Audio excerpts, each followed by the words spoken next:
हूँ कमर शीमा। और दोस्तों, जिस तरह के आप देख रहे हैं, मेरे साथ मौजूद हैं मेजर गौरव वारिया। आप सब इनको जानते हैं। कौन है जो इंडिया पाकिस्तान में इनको नहीं जानता?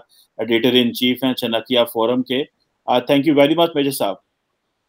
Thank you for inviting me Cheema साहब, बहुत बहुत धन्यवाद आपका। Thank you for coming.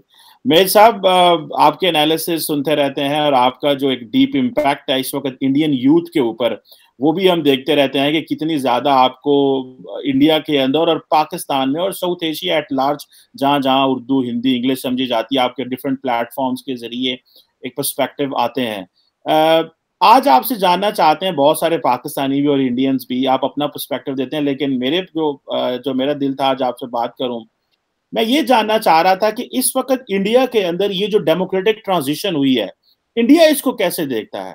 क्योंकि नॉर्मली कहा जाता है जी कि पाकिस्तान में कहते थे जी, जब इमरान खान आया तो उन्होंने कहा जी यार ये तो फौज का बंदा है, इसको तो बाजवा साहब लेके आए हैं या एस्टैब्लिशमेंट लेके आई है, तो वो तो चले गए। और नरेंद्र मोदी साहब ने टॉक्स भी नहीं की, डायलॉग भी नहीं हुआ, बात भी नहीं हुई, और चीजें किसी न किसी मुकाम पे मसाइल खराब रहे, हम उस पर नहीं जाते।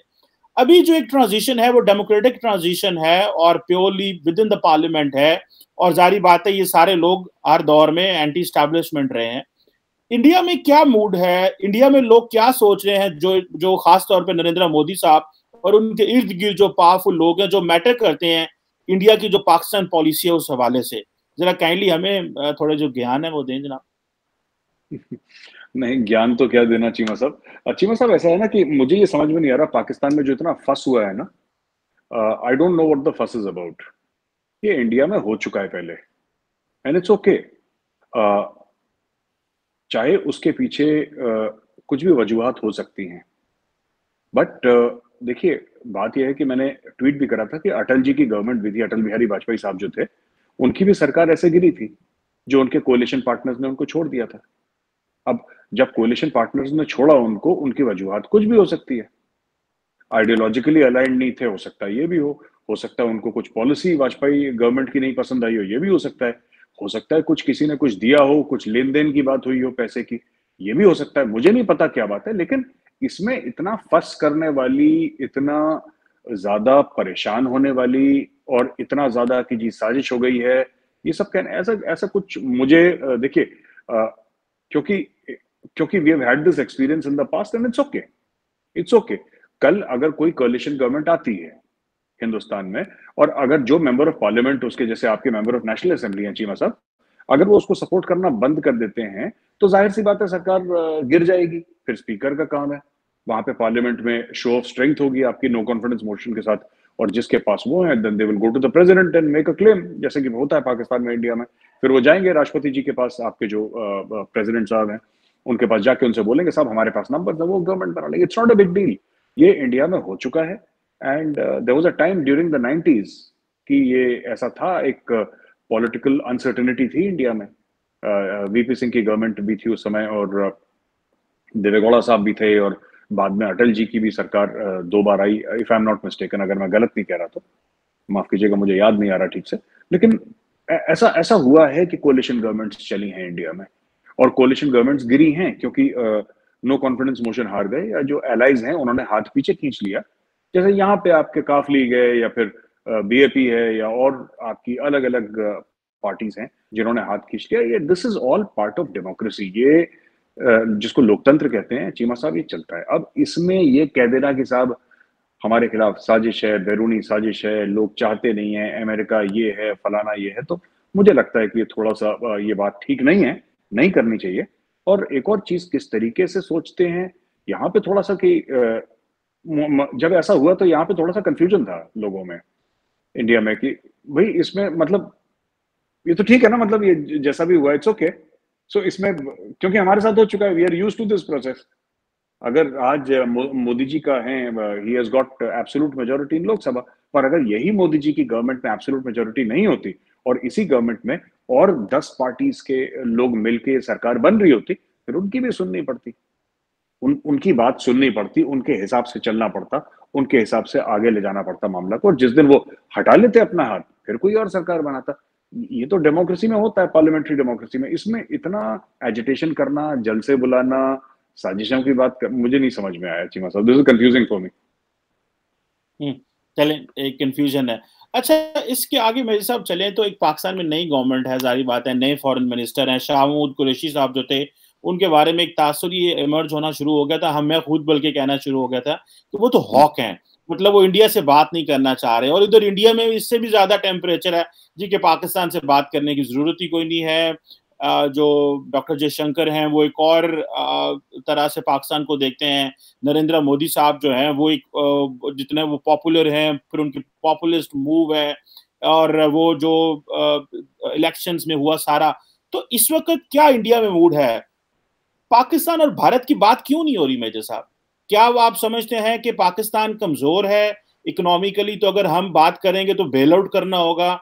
क्या इस वक्त ग्लोबली किसी हद तक हमारे मामलात खराब हैं, भले अमेरिका हो, यूरोप हो, तो आज हम इंडिया जो है वो पाकिस्तान से बात करेगा तो शायद ये भी बेल आउट करने के बराबर है? या कि इंडिया ये समझता है कि यार ये देखो, ये तो चाइना के बहुत करीब हैं और हमारा इनके साथ बनता नहीं है, और खासकर के इंडियन डिफेंस ऑपरेटर्स में या इवन के सिविलियन गवर्नमेंट में वो चलता है जी 2 फ्रंट वॉर, 2.5 फ्रंट वॉर, वो हमने एक औरा बना के रखा हुआ है इंडिया में कि जी ये रहेगा तो मामला चलेंगे, डिफेंस प्रोक्योरमेंट होगी, डिफेंस जो इंडिजनाइजेशन हो रही है वो होगी।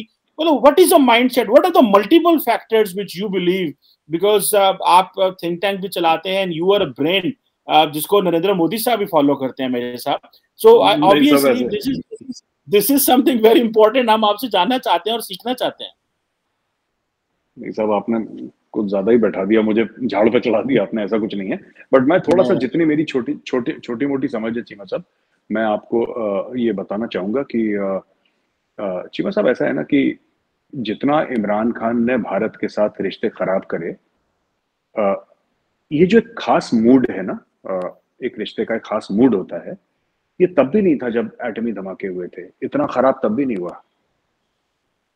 जब 26/11 हुआ था मुंबई का, इतना खराब तब भी नहीं। मैं देखिए, उस जमाने में कई और चीजें थी, कोई और गवर्नमेंट थी। ये देखिए, आप कभी भी आप इख्तलाफ करें, आपको इंडिया की कश्मीर की पॉलिसी पसंद नहीं है, पाकिस्तान को पूरा हक है कि इसका प्रोटेस्ट करे, एहतजाज करे यूनाइटेड नेशंस में, हर चीज। ये हम हक, ये हक पाकिस्तान को इंडिया ने नहीं दिया, ये तो पाकिस्तान सॉवरेन मुल्क है, इसलिए पाकिस्तान का हक है। इंडिया का हक है, पाकिस्तान का बराबर का हक है। प्रॉब्लम ये होती है कि जब आप जातियात पे उतर जाते हैं ना, मैं आपको छोटा सा एग्जांपल देता हूँ चीमा साहब।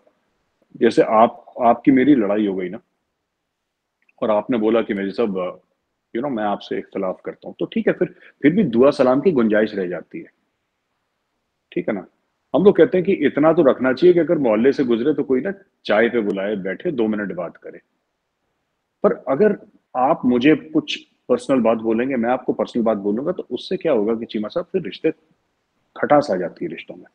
And Khan sahab does not realise, even today he does not, it's not just India, उन्होंने अमेरिका के साथ रिश्ते बर्बाद कर दिए, बिल्कुल तबाह बर्बाद, और ऐसी चीजों के लिए जिसका पाकिस्तान से कोई लेना देना था ही नहीं।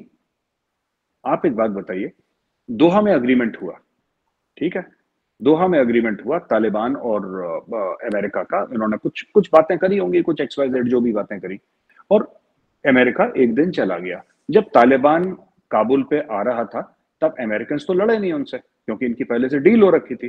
फिर अमेरिकन रातों रात वहां से गायब हो गए। उनका एग्जिट बहुत खराब था, अनऑर्गेनाइज था, बुरा था, लेकिन एग्जिट हो गया। तालिबान को भी पता था अमेरिकन जा रहे हैं, अमेरिकन को भी पता था तालिबान आ रहे हैं, कहानी खत्म हो गई। खान साहब का ये बोलना कि ये तो एक जहनी आजादी है और आजादी है, ऑल दिस, ये कहने की क्या जरूरत थी? अगर पाकिस्तान से रिलेटेड कोई बात होती तो मुझे बात समझ में आती कि पाकिस्तान के प्राइम मिनिस्टर बोल रहे हैं, किसी तीसरे मुल्क से चौथा मुल्क निकल गया और आपने ऐसे बोला कि, और ये अमेरिकन थिंक टैंक वालों से भी मेरी बात हुई और उन्होंने वही डोनाल्ड ट्रंप का जो ट्वीट है वो कोट करा है उन्होंने, कि अगर पाकिस्तान का prime minister, because when Pakistan prime minister speaks, है ना, it is not an individual ना चीमा साहब, प्राइम मिनिस्टर तो इंस्टीट्यूशन होता है, prime minister is, it means Pakistan is speaking. अगर कल मोदी जी बोलते हैं तो इसका मतलब भारत बोल रहा है, मोदी जी नहीं बोल रहे वो। So that is how the world takes it. अब खान साहब कहते हैं मेरा पर्सनल ओपिनियन प्राइम मिनिस्टर का कुछ नहीं होता, प्राइम मिनिस्टर का there is no personal opinion. आज की तारीख में शहबाज शरीफ साहब कुछ बोलते हैं वो ऐसा होगा कि पाकिस्तान बोल रहा है, मोदी जी बोलेंगे ऐसा है कि इंडिया बोल रहा है। अब देखिए, ये सब करके। सऊदी अरेबिया से रिलेशन आपको पता है, I don't need to, you are following it very closely, आपको मुझसे बेहतर पता है। सऊदी अरेबिया से आपने अभी हाल ही में शान शाहिद आपका जो फिल्म स्टार है पाकिस्तान का, उनके साथ खान साहब ने इंटरव्यू, खान साहब ने मॉरल लेक्चर दे दिया सब इंग्लैंड को कि वहां पे वालिद साहब की और वालदैन की वहां पे इज्जत नहीं करते, और जो टीचर होता है उसको फर्स्ट नेम से बुलाते हैं। आप समझ रहे मेरी बात? ये चीजें अननेसेसरी हैं। मुझे हो सकता है वेस्ट की कुछ बातें ना समझ में आती हो, मुझे ना पसंद आती हो, कि जरूरी थोड़ा ना मैंने हर चीज सामने बोलनी है। कल अगर वो चीज कुछ और उल्टा कह दें वेस्ट वाले, तो ये फिर इस्लामोफोबिया कहते हैं, और ये तो चढ़ दौड़ते हैं। इनके अफरीदी साहब वहां पे कैमरा लेके न्यूयॉर्क में चले गए और उनकी खवातीनों को कि ऐसे हैं वैसे हैं, ये तो बुरे लोग हैं, ये सब। तो यू सी, इन्होंने सबके साथ, चाइना के साथ, अब मैं आता हूं चाइना के साथ ना, इन्होंने ताल्लुकात खराब कर लिए अपने, सीपैक के खिलाफ बोल बोल के ये सब करके। तो ओवरऑल इंडिया में मैं आपको बताता हूँ, इंडिया में they are still watching, and India में ये चीज है, ये जो मिनिस्ट्री ऑफ एक्सटर्नल अफेयर्स है, MEA, वहां पे कि they are in no hurry and they are watching, कि ठीक है, we are waiting, we are watching, we are seeing कि क्या चल रहा है, ये चीजें कैसे अनफोल्ड होती हैं। क्योंकि पाकिस्तान में हमारा ये तजुर्बा रहा है, एक्सपीरियंस रहा है कि चीजें ओवरनाइट फ्लिप हो जाती हैं। जैसे आप देखेंगे कि जैसे अगर हमारी कोई पॉलिसी है इंडिया की, तो वो दिहाई दर दिहाई चलती रहती है वो पॉलिसी। उसमें चेंजेस होते हैं थोड़े बहुत, ये ट्वीक कर दिया, इसको इंप्रूव कर दिया, but basic core policy India की कम ही बदलती। मैं ये तो नहीं कह रहा कि नहीं बदलती चीमा साहब, लेकिन कम ही बदलती है। पाकिस्तान में देखा गया है कि इट इज इंस्टीट्यूशनल डिपेंडेंट नहीं है, पर्सन डिपेंडेंट है। जो टॉप पे जो बॉस है, प्राइम मिनिस्टर है, उसके मन की बात है, उसका दिल करा तो वो कर देगा, उसका दिल करा तो वो कल बोलेगा कि नहीं, कल से ना हम अमेरिका के साथ हमारे ये वो होंगे। तो देर वेटिंग एंड वॉचिंग कि क्या है, पाकिस्तान कोई मूव करेगा। अब देखिए ब्लिंकन साहब ने बुलाया था उनको फूड सिक्योरिटी के ऊपर, बिलावल भुट्टो जी को वहां पे बुलाया। This is a good first step, उन्होंने बुलाया है तो। और मुझे लगता भी है कि शाहबाज शरीफ और ये जो है ना, ये नून लीग वाले, ये पुराने मजे हुए खिलाड़ी हैं, ये दीजर, ये पुराने, इन्होंने बड़ी सियासत में इन्होंने अच्छा भी करा है, बुरा भी करा है, इनका मिला जुला ट्रैक रिकॉर्ड रहा है। एंड दूसरी चीज है, मैं इस चीज से थोड़ा सा उम्मीद से हूं कि बिलावल भुट्टो के बारे में मैं ज्यादा नहीं जानता, because he is still new. I think 33 साल के हैं, पाकिस्तान यंगेस्ट फॉरेन मिनिस्टर, और 33 साल के हैं। हिना रबानी खर साहिबा तो इंडिया आ चुकी हैं, so we know her, we know how she thinks, we don't know how Bilawal Bhutto thinks. But one thing is for sure Cheema sahab, कि बिलावल भुट्टो के जो वालिद साहब हैं, I think if there is a politician in Pakistan, जिसको कहते हैं ना हिंदी में नेता, अगर कोई नेता है तो जरदारी साहब है। वो मतलब वो मतलब ही इज, जिसको कहते हैं ना टिपिकल राजनीति जो होती है, वो उसमें माहिर है। He knows politics, he understands politics. Khan sahab को पॉलिटिक्स की समझ नहीं है, वो पर्सनल ऑरा के चक्कर में ना, कि वर्ल्ड कप विनिंग कैप्टन 1992, ये वो उस चक्कर में बहाव में लोगों को ले जा रहे हैं। पर असली में रियल पॉलिटिक्स जो है, वो मुझे लगता है कि जरदारी साहब से बेहतर पाकिस्तान में कोई नहीं समझता है, मेरा पर्सनल एनालिसिस है।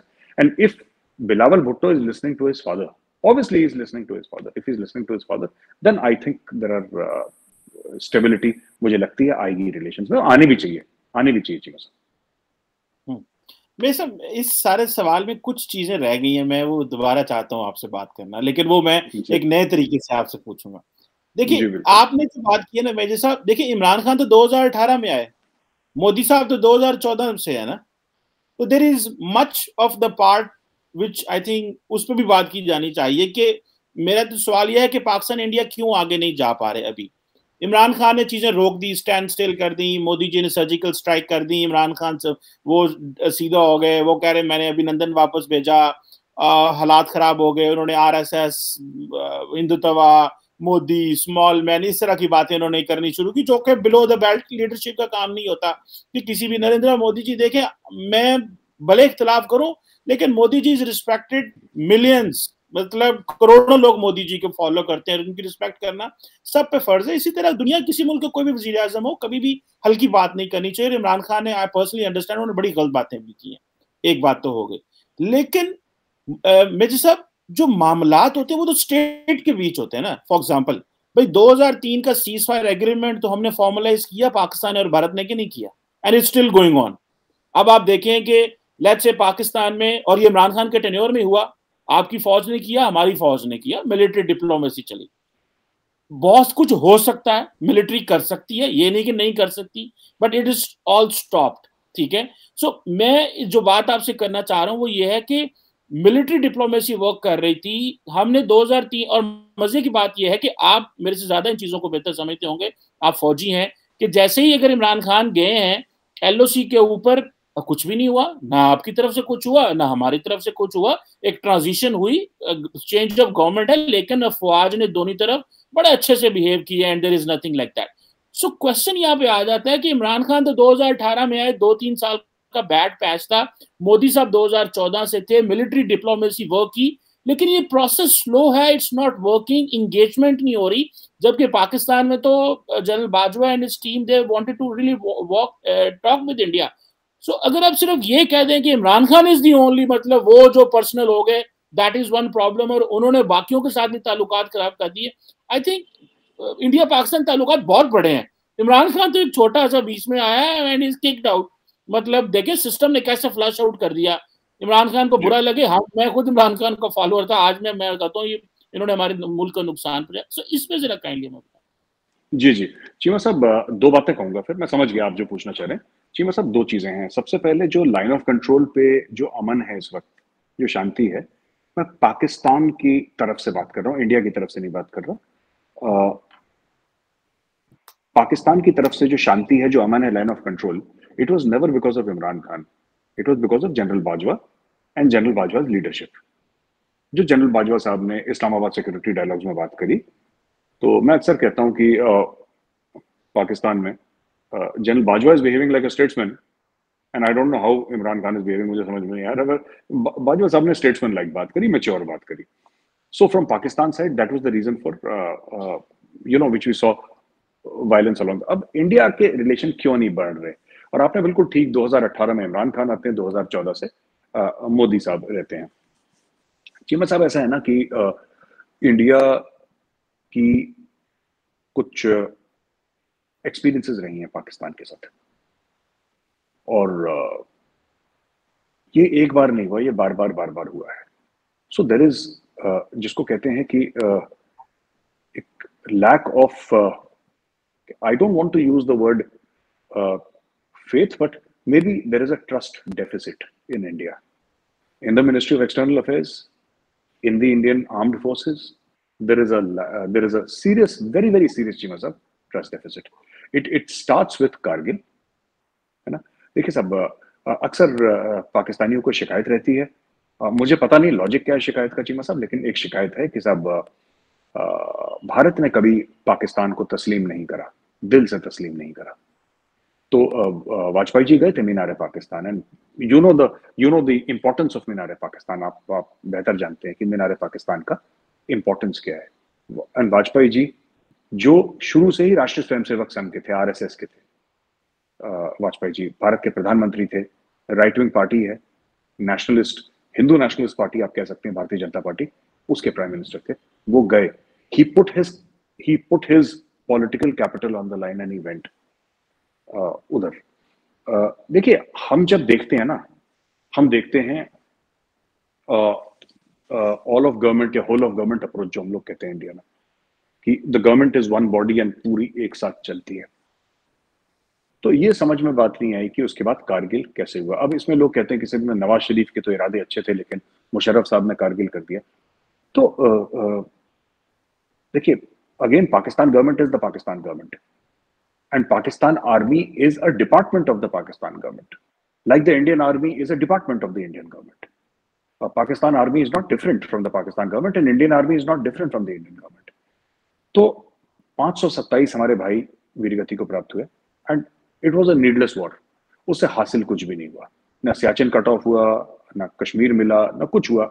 पाकिस्तान के भी काफी जो थे फौजी, वो अपनी जान से गए, और this was a needless war. और उसमें कई मैप्स हुए थे साइन हमारे पाकिस्तान और इंडिया के बीच में, जो नक्शे साइन हुए थे, उन एक अग्रीमेंट था कि साहब विंटर्स में, आपको पता ही है स्टोरी कि विंटर में आप लोग नीचे चले जाएंगे, हम लोग नीचे चले जाएंगे, फिर ऊपर आएंगे। तो India took it as a betrayal, and betrayal था भी। क्योंकि हमारा प्राइम मिनिस्टर उस वक्त मीनार पाकिस्तान पे था जब ये चढ़ाई हो रही थी। एक तो ये बात हो गई। उसके बाद चीमा साहब आप 26/11 की बात कर लीजिए, 26/11। पहले बोला कि नहीं साहब ये तो हिंदू ही है अजमल कसाब।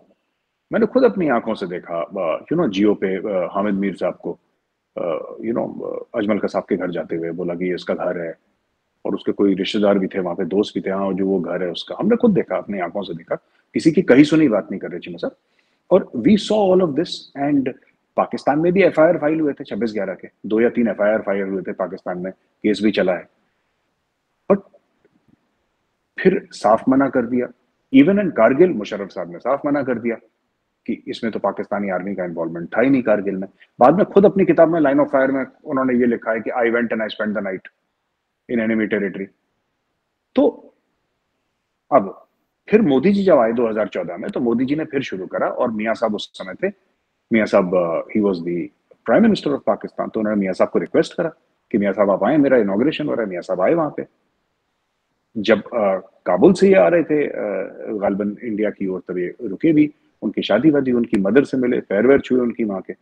अब और क्या चाहते हैं मोदी जी, और क्या कर देते वहां पे? उनके घर चले गए, उन्होंने बुलाया, घर चले गए, उनकी माँ के पैर छुए, उनके आशीर्वाद दिए। अब इससे ज्यादा तो गुड इंटेंट कोई नहीं दिखा सकता ना चीमा साहब। अब इससे ज्यादा, अब अगर उसके बाद अगर हम ये कहते हैं कि उड़ी हो जाए या फिर पुलवामा हो जाए, फिर क्या होता है ना कि फिर बार बार बार बार बार बार, तो देन यू से दैट कि यार गलती शायद, फिर इंडिया को ये लगा बीच में कि शायद गलती हमारी है। I think it is our fault. We should not blame Pakistan, we should blame ourselves. हमारी गलती क्यों है कि हम बार बार क्यों रीच आउट कर रहे हैं? What is the need? जब पिछले साल इंडिया का एक्सपोर्ट 650 बिलियन क्रॉस कर गया, जिसमें नॉन आईटी 400 बिलियन था, आपको पता ही है। जब इतना एक्सपोर्ट क्रॉस कर गया, तो इंडिया की जो बिजनेस कम्युनिटी थी उसने बोला कि we don't need to trade with Pakistan, क्योंकि हमने सारे रिकॉर्ड तोड़ दिए पास्ट 75 ईयर्स के, and we will take it to 1 trillion. तो मैं ये नहीं कह रहा कि मैं इस माइंडसेट से अग्री करता हूं कि डिसएग्री करता हूं। मैं आपको एक माइंडसेट की रिपोर्ट दे रहा हूं। I am giving you a message कि ये बात चल रही है कि देयर इज नो रिक्वायरमेंट। तो ऐसा है यहाँ पे कि नेबर है, ठीक है, हम आपके नेबर हैं, ये आपकी गलती नहीं है, आप हमारे नेबर हैं, हमारी गलती नहीं, ये तो हमारी किस्मत है। लेकिन अब ऐसी बात हो गई कि ठीक है, देखते हैं शहबाज शरीफ साहब का क्या है मामला। चले, ये बड़ी इंटरेस्टिंग सिचुएशन है। जारी बात है कि पाकिस्तान वो अपने उस स्टैंड से नहीं हट रहा और इंडिया अपने स्टैंड से नहीं हट रहा। पाकिस्तान वही कह रहा है कि जी बलोचिस्तान में Baloch militants, Afghanistan so and so. आप वो जारी बात है कि इंडिया का माइंडसेट भी उधर है और पाकिस्तान का माइंडसेट भी बिल्कुल ये फंसा हुआ है। ऑब्वियसली ये मेरा ख्याल है कि शायद वक्त ही इसको निकाल सकता है और मजीद इन्वेस्टमेंट, पॉलिटिकल इन्वेस्टमेंट करनी पड़ेगी, डिप्लोमेटिक इन्वेस्टमेंट करनी पड़ेगी। और जिस तरह के आपने बिलावल भुट्टो जरदारी का कहा, तो मुझे भी इसमें काफी ज्यादा उम्मीद नजर आती है आगे चीजें जो है वो बहुत ज्यादा बेहतर होंगी। और जिस तरह आपने जरदारी साहब के बारे में कहा, मुझे इस पर कोई बैद नहीं है कि इंडिया पाकिस्तान के दरमियान जरदारी साहब को ब्रेक थ्रू करा दें या कोई इनिशिएटिव हो जाए या कुछ हो जाए। मतलब अगर आप उनका माजी का टेन्योर भी देखें तो वो श्राइन डिप्लोमेसी शुरू कर देते हैं, वो कुछ नहीं करते, वो अपने वजीर आज़म वैसे ही भेज देते हैं। और वो जो मनमोहन सिंह साहब को ऑकवर्ड पोजीशन में डाल देते थे, क्योंकि वो तो कभी पाकिस्तान आए नहीं थे, वो ऑकवर्ड पोजीशन में डाल देते थे कि उनको होस्ट करना पड़ता है। और वो बड़े मतलब ठंडे पॉलिटिशियन है, जिस तरह के आप कहते हैं। सो लेकिन whatever the mindsets on both sides are, I think we need to understand and I personally believe कि चीजें जो है वो आगे की तरफ जाएंगी। एक आखिरी सवाल मैं सब आपसे करूंगा and then we will conclude this discussion, और वो ये है कि where does India see itself. मतलब एक आखिरी सवाल ऑन इंडिया के ऊपर, मैं बेसिकली इंडिया के ऊपर करना चाह रहा हूँ। Where does India see itself in next 10 years 20 years? क्योंकि हम बात सुन रहे हैं 2047 की बात सुन रहे हैं, हम बात सुन रहे हैं 27 की बात सुन रहे हैं कि नरेंद्र मोदी जो है वो अपने आप की बात कह रहे हैं कि जी हम एनर्जी में सेल्फ सफिशिएंट होंगे। चाइना चैलेंज आपके पास वहां खड़ा हुआ है। पाकिस्तान को आप समझ रहे हैं कि ये जो साइड पे ये तो प्रॉब्लम ही कोई नहीं है, क्योंकि पाकिस्तान इस वक्त लड़ना नहीं चाहता, पाकिस्तान की वैसे भी डॉक्ट्रिन्स डिफेंस ऑफेंसिव नहीं है। तो where does India see itself in the region? क्योंकि अगर आप इंडिया का रुख देखें तो इंडिया का रुख अब मेरे साथ इंडो पैसिफिक की तरफ हो गया है। कोलंबो सिक्योरिटी कॉन्क्लेव की तरफ चले गए, सार्क को डिसफंक्शनल कर दिया, इंडो पैसिफिक में चले गए, क्वाड का पार्टनर बन गए, तो इंडिया की डायरेक्शन क्या है, where is India going, where is India moving, और मतलब क्या सोच क्या रहे हैं खास करके नरेंद्र मोदी साहब जो के, और बीजेपी का माइंडसेट अगर हमें बताएं तो way they want to take India, किस डायरेक्शन की तरफ इंडिया जा रहा है? मैं आपको बताता हूँ, एक बड़ी इंटरेस्टिंग सवाल है आपका, लेकिन इसका आंसर जियोपॉलिटिकल नहीं है, इसका आंसर कल्चरल है चीमा साहब। मैं आपको समझाता हूँ, पता नहीं हमारी इस मामले में बात हुई कि नहीं। अगर आप कभी किसी आरएसएस के फंक्शन में जाएंगे ना, आरएसएस में फंक्शंस बड़े होते हैं, टॉक है, ये डिस्कशन है, ये सब बड़ा होता है। आइडियोलॉजिकल ऑर्गेनाइजेशन है तो ये सब जाहिर सी बात है। और हिंदू ऑर्गेनाइजेशन आरएसएस, मैंने कभी आरएसएस के फंक्शंस में, जितना मैंने देखा है चीमा साहब, मैंने कभी आरएसएस के फंक्शन में भगवान की मूर्ति नहीं देखी। किसी ने करवाया होगा अलग से फंक्शन, बट आरएसएस का जो ऑफिशियल फंक्शन है, मैंने उसमें कभी हिंदू देवी देवताओं की फोटोग्राफ या उनकी मूर्तियां कभी नहीं देखी। मैंने हर समय भारत का नक्शा देखा है, भारत का मैप देखा है। और ये जितने भी आरएसएस वाले हैं, ये भारत जो का मैप है ना, जो नक्शा है इंडिया का, उसके सामने सर झुकाते हैं। They worship India. For them India is not just a piece of land. For them जैसे दिया जलाते हैं उसके सामने, जैसे आरती करते हैं भगवान के सामने ना, वो इंडिया के नक्शे के सामने करते हैं संघ वाले। और ये मैंने देखा है क्योंकि मैं उन फंक्शंस में शरीक रहा हूं, एक नहीं 50 फंक्शंस एक की बात। और नागपुर में जो गढ़ है आरएसएस का, वहां पे जाके बात कर रहा हूँ। दे worship India. For them India is a living God. That is the mindset. तो जब आप आरएसएस का माइंडसेट समझ जाएंगे, तब आप मोदी जी का और अमित शाह साहब का माइंडसेट समझ जाएंगे। उनका माइंडसेट वही है। Now where does India see itself, मैं आपको बताता हूं। इस कल्चरल प्रिज्म के थ्रू देखिए, तब आपको समझ में आएगा ये पूरी जो फॉरेन पॉलिसी है जयशंकर साहब की, हो क्या रही है। ठीक है सर। बात यह है कि India sees itself as energy self sufficient, जिसकी तरफ से इंडिया ग्रीन टेक्नोलॉजीज में बहुत ज्यादा इन्वेस्टमेंट कर रहा है। जर्मनी ने भी अभी करी है। ठीक है, 10 billion euros is one small part of it. India खुद इससे कई गुना ज्यादा कर चुका है खुद अपने मुल्क में। हमारी टाटा है, महिंद्रा है, जितनी भी हमारी कंपनीज है इंडिया की, सब के सब इलेक्ट्रिकल व्हीकल्स की ओर जा रही हैं, सोलर की ओर जा रहे हैं सब लोग, विंड टेक्नोलॉजी की ओर जा रहे हैं। ये सब चल रहा है इंडिया में और बड़े वॉर फुटिंग पे चल रहा है। अगर आपका कभी इंडिया आना हुआ तो आप कभी देखिएगा राजस्थान और गुजरात में जिस तरीके से सोलर फार्म्स बन रहे हैं, तो ये आपकी गाड़ी चल रही है, एक एक घंटे आपकी गाड़ी चल रही है, खत्म ही नहीं हो रही है। मतलब पता नहीं क्या कर दिया वहां पे, क्योंकि वहां पे धूप ज्यादा होती है। जैसे आपका थारपारकर वाला एरिया, समथिंग लाइक दैट ना, अक्रॉस आपका जो पाकिस्तान का जो एरिया है, सिंध का और पंजाब के बहावलपुर का, that area which is very hot. तो उस टाइप का है वहां पे डेजर्ट एरिया, तो वहां पे बहुत ज्यादा। तो एक तो ये चीज है। दूसरी चीज, India sees itself as a natural philosophical leader of the world. ये सब प्रैक्टिकल बातें बता रहा हूँ चीमा साहब, आप ये मत सोचिएगा कि मैं ये उड़ी उड़ी पुरानी किताबों की बातें कर रहा हूँ। ये बात सच है और ये सरकार ऐसे ही चलती है, ये मोदी जी की। India sees itself as a philosophical leader of the world, कि वासुदेव कुटुंबकम जो कहते हैं संस्कृत में, the whole world is a family. ठीक है, किस तरीके से करना है, तो उसमें क्या कर रहे हैं ये लोग डिप्लोमेसी में। जैसे कि किसी को अगर आपको वैक्सीन देनी है तो आप उसके पास पहुंच गए। श्रीलंका को आप हमारे टर्म्स और चाइनीज के टर्म्स जरा कंपेयर। चाइनीज के टर्म्स तो खैर आज तक किसी को पता ही नहीं लगे क्या है चाइनीज के टर्म्स, लेकिन जो हमने पैसा दिया श्रीलंका को, आप पूछ लीजिए, देख लीजिए, आपको मिल जाएगा एमईए की वेबसाइट में, कहीं ना कहीं कुछ ना कुछ आपको मिल जाएगा छोटा मोटा। मैं तो गया नहीं, बट आप देख लीजिएगा, it'll be very very easy terms, very easy terms. हम ज्यादा नहीं कर सकते, we are not as rich as China, but we are far more human, we are far more considerate. हमने हमने जमीन नहीं लेनी, हमने हनुमान टोटा पोर्ट नहीं लेना, हमें नहीं चाहिए। हम चला लेंगे छोटा मोटा पोर्ट, हमें नहीं चाहिए किसी का, दूसरे की जमीन। तो ये सब चीजें, this is where India sees itself. India sees itself as a major exporter, as a major exporter. India sees itself as a world leader, and finally, India sees itself in the next few decades as a global superpower. It sees itself as a global superpower. ऐसा नहीं कि छोटा मुल्क है उसको रौंद के चले गए, ये हमारा इतिहास नहीं रहा है। And we are not keen to do it, we have not done it, we don't want to do it. Nature ऐसा नहीं है लोगों का यहाँ पे। मैं ये तो नहीं कहूंगा एब्सोल्युटली पीस लविंग लोग हैं, ऐसा भी नहीं है, लेकिन ऐसा नेचर नहीं है कि किसी चढ़ दौड़े अननेसेसरली। तो this is how I see India in the next 20, 30, 40, 50 years, and ये कर भी लेंगे। मैं आपको बताता हूँ चीमा साहब, अगर आप 2 मिनट का और वक्त दे दें। चीमा साहब, ऐसा है ना कि चाइना का जो इकोनॉमिक ग्रोथ है, चाइना का इकोनॉमिक ग्रोथ ऑर्गेनिक नहीं है। चाइना का economic growth is based on a lot of factors.